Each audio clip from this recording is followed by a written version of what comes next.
হরে কৃষ্ণ। প্রিয় কৃষ্ণ ভক্তবৃন্দ, আশা করি ঈশ্বরের কৃপায় আপনারা সকলেই ভালো আছেন।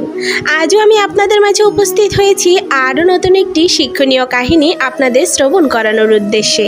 তো আসুন শুনে নেওয়া যাক। রাধে রাধে। এক দেশে ছিলেন এক রাজা। তিনি একদিন বিকেলে তার প্রাসাদে দাঁড়িয়েছিলেন। এমন সময় দেখলেন এক লোক কাঁদতে কাঁদতে রাস্তা দিয়ে যাচ্ছে, মাথায় একটি ঝুড়ি। রাজা এক কর্মচারীকে দিয়ে তাকে ডাকলেন। লোকটি এলো, কাঁদতে কাঁদতে বলল, মহারাজ, আমি এক ঝুড়ি পেঁপে এনেছিলাম আপনার বাজারে, কিন্তু কেউ কিনলো না, তাই পরিবার নিয়ে আমাকে না খেয়ে থাকতে হবে। রাজা ভাবলেন, তাই তো, পেঁপে বিক্রি করেই তো সে চাল ডাল কিনত, তারপর তার পরিবারকে নিয়ে খেত, এখন কি হবে?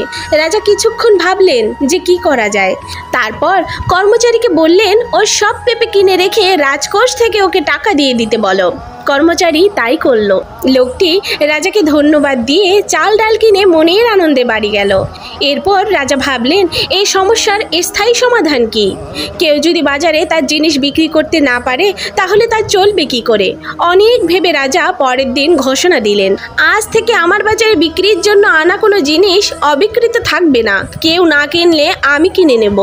এরপর থেকে বাজারে অনেক লোক আসতে লাগলো, দূর দূরান্ত থেকে লোক আসতো, যা অবিক্রিত থাকতো তা রাজা কিনে নিতেন।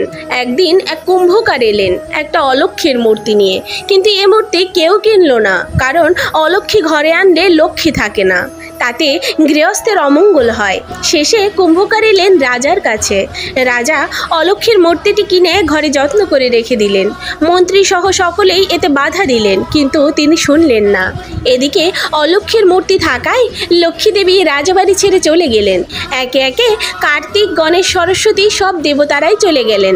তাদের দেখা দেখি ধর্মদেবও যেতে লাগলেন। তখন রাজা তাকে বললেন, ধর্মদেব, আপনি যাচ্ছেন কেন? রাজা আবারও বললেন, ধর্মদেব, আমি তো কোনো অন্যায় করিনি, আমি আমার প্রতিজ্ঞা পালন করেছি। প্রতিজ্ঞা পালন করা ধর্মের কাজ, সুতরাং অন্য সবাই গেলেও আপনি তো যেতে পারেন না।